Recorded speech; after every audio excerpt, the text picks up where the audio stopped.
Hey, what's up everyone? Welcome to Fantasy Film Ball, the show where we turn movies into sports and sports into something we don't talk about here. My name is Matt. And my name is Dill, and today we get to talk about a very fun movie. Creed 3 finally hits cinemas again. Well, welcome back into this Rocky Creed universe, and this time we get the directorial debut of Michael B. Jordan, something I was very excited for when I first heard about this movie. And at least on initial viewing, he's 100% has a future in directing. And I don't want to be like too facetious, but like I could see him going down the line this year of being that like first time director nominee that shows up everywhere and maybe wins at a few places. But overall, I guess to talk more specifically about this movie, I've never been a huge fan of the Rocky franchise. I think the first one's really good, but I'm not super invested. I'm like, oh, Rocky's like the greatest thing of all time. But I really do like these Creed movies because of how they were able to reinvent the franchise, connect to a new audience, and really be a vehicle for Michael B. Jordan to show like, hey, I can really act, and not just in these type of movies you're used to seeing me in, but in these type of movies. And I think each movie has a very interesting and well thought out villain or anti-hero, because I don't really think there's any villains in these movies. But overall, just talking about Creed 3 itself, what were your thoughts about this movie, your connection to the franchise, and Michael B. Jordan's directorial debut? I'm like you. I'm not a huge fan of the Rocky or Creed movies. I like them. I would say for me, Rocky 1 is like a strong 9 out of 10. That movie I think is pretty fantastic. It's not one of my absolute favorites of all time, but it works. And it's also, I would say, one of the inventors of the independent film movement, because that was a movie that they just scrappily made that. You know, you've got this scrappy actor writer who put his life on the line. He took out so much money to get that movie made, and then it became this cultural sensation and won Best Picture over Taxi Driver, over Network. That's pretty amazing that happened. So Rocky 1 is great. I haven't seen any of the other Rocky movies, though. I just haven't. Like, I've never gotten around to them. I haven't heard that they're amazing, so, like, I'm sure I'll watch them eventually. I just haven't seen them. But then I watched Creed in 2015 because I loved Ryan Coogler, and I was like, sure, I'll watch this because Fruitvale Station was great, so I'll check this out. And I loved that movie. I really loved it. I recently rewatched it and loved it less than I did the first time around, but, you know, it's got a heart, and it's well filmed, it's well done. Creed 2, I thought was decent. You know, I didn't love it, but it did what it was trying to do pretty well. And I thought the same thing about Creed 3. It's one that I wouldn't say I loved the same way I did Rocky or Creed. This one, I'm just going to say right now, I would give it like a decent 7 out of 10. That's not to say it's not a very well done movie, but, you know, I think it falls into some of the tropes of this boxing movie. It falls into some of the cliches, but ultimately it does what it's trying to do pretty well. And like you said, Michael B. Jordan, his direction on the film is really good. He's punching above the weight that the script is punching. I loved the first Creed. I think it was one of my favorite movies of that year. I think Coogler should have been in director and whatnot. Creed 2, I thought was a huge, massive disappointment. I thought the script issues there were awful. There was a complete tonal mess. Like, I think it was more my expectations hurt it than the movie itself, but I really did not enjoy Creed 2. So Creed 3, I was kind of mixed going into. It's like, I love the first one. The second one has so many issues. Where are they going to go? And I think where it went was pretty good. Overall, I would give it like a strong 7, a light 8. There's stuff I really liked, there's stuff I really didn't like. But the thing I liked most about this movie is for the second time in 3 weeks, we just see Jonathan Majors just be the best thing in what he's in. Dude, man. He's just able to add so much to this movie where if it was another actor in that role, I'd probably be on that. No, I'm just a 7, not an 8. But to me, his performance, his role, his power, his emotion, I could just go on and on. Just elevates this movie. So what were your thoughts on Jonathan Majors here as well as the rest of the cast? His thing right now is he walks into a movie and makes everyone else look like shit. Cause he cares so much. You can tell he's so into it. Recently, he's been knocking it out of the park every single time. One thing I will say about Jonathan Majors, though, that I didn't like in this movie is he looks goofy as fuck when he's boxing. He looks so goofy. That was the point, though. He's not classically trained. He's been in jail for 18 years. So, like, he doesn't know, like, the exact steps, the motions. So he's doing his own thing. That's why he's shucking and driving and throwing elbows and everything like that. That's not like, yeah, he was trained growing up, but he just spent 18 years in jail where he's just boxing with himself or boxing with other people in the jail. So like, it's not traditional style, and I that to me was at least a positive. But I do get the like, obviously it does look a little weird. Maybe that is the point. It's just more. It looks like someone who doesn't know how to fight. And I mean, I'm saying this as someone who doesn't know how to fight.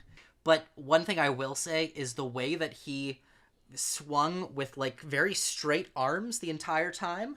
And like it looked like he was jabbing out exclusively with, I don't know, it looked like he would hurt himself if he was actually punching like that. Like I said, to me, it worked because I took it as like he's just so different because he isn't classically trained and he's been in jail. So like he has his own style, and that's why he's able to, spoilers, win that first fight, to have that fight with Creed. And he's just so different, and that's what works for his character. Like he wants his chance, and that's why like the coach and the other boxers that he has to encounter until then are just like, this is weird. Like, why are you giving him a shot? He's not like us. Yeah, he looks like a goofball.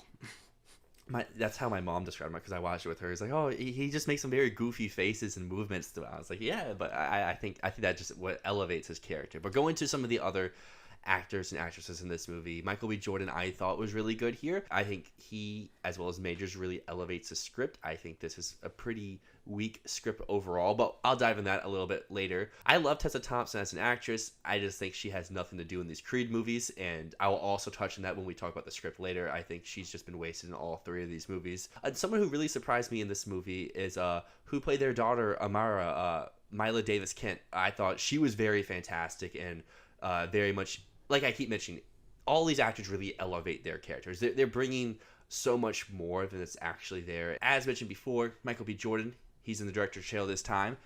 Creed franchise has had a new director in each movie, so to me, they've each had a very different style for each film, and he switches up even more here in the boxing scenes, which are all filmed in IMAX and very much inspired from anime, which to me added an additional flair and pop that was really missing from Creed 2 that Coogler had in Creed 1 with some of those extended long takes in the boxing scenes. So overall, what were your thoughts on this new creative decision? I didn't get to see the movie in IMAX, unfortunately, but I really liked how the boxing scenes were filmed.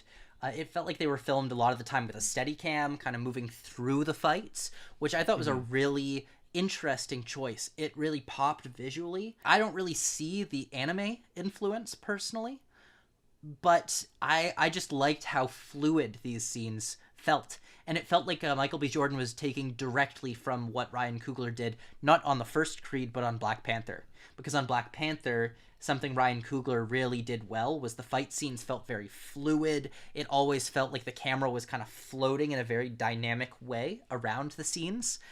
And that's what I felt in these boxing scenes, even to a greater extent than what Ryan Coogler typically does. So I thought that was really impressive. It was a really cool creative decision. The anime influences, I'm saying this as someone who doesn't really watch anime, but from watching like interviews with Michael B. Jordan and stuff, it was more in like the style of like the punches. Like there's one scene where they both punch each other, which is directly influenced, and like the scene where like the jail cell comes around and the whole crowd goes away. Some of those more artistic type flares. That's a cool one. However, as I mentioned before, my biggest flaw with this movie is its pacing, its tone, and its script. It feels like there's 3 or 4 different movies here that are all not really getting to fully speak, but still getting a little bit. And you're like, I want more, but I don't know which one to get. Some subplots are very well dived into. Like I think Dame's story is very well done. But then the subplot with Creed and his mother, or Creed and his family life and not being able to express himself, are all kind of just touched on but not really dived deep into. As mentioned before, Tessa Thompson's character is someone who I thought was really good in the first movie. She had a point. In the last 2 movies, she's just been like, I'm your supportive wife, and I don't really have anything else besides a music career I can't really do anymore. But I'm here, and I want to hear you. And like, I feel like there's so much more that could be done with her character. Tessa Thompson's doing her most, just the script's not giving her anything else to do besides, I can't perform in concerts, so I make music, and I'm your wife, and I want to make sure you're happy and our daughter's safe.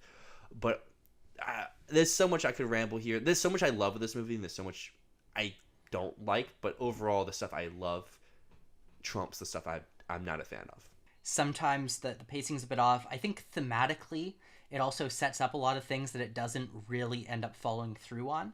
Like very early on with Amara, they set up this idea that the film is about learning when to fight and when not to. It's all about like at what points do you use your words and at what points do you use your fist. But I don't think it really follows through on that idea of learning the right time to take physical action and the right time to talk it through.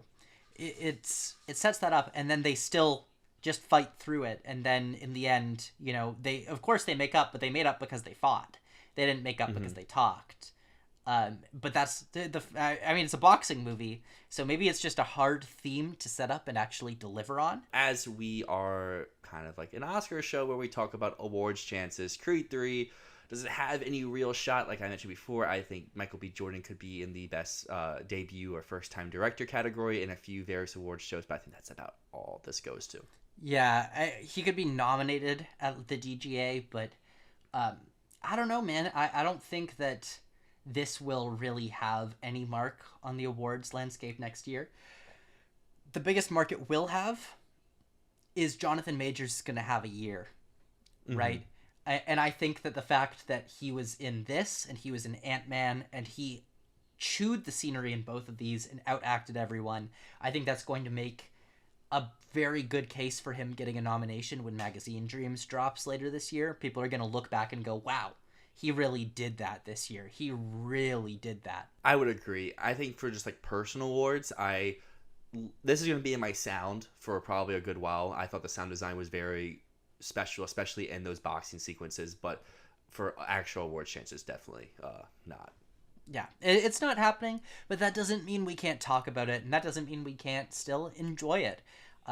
But, this isn't going to be like Creed 1, which had Sylvester Stallone giving a career best performance.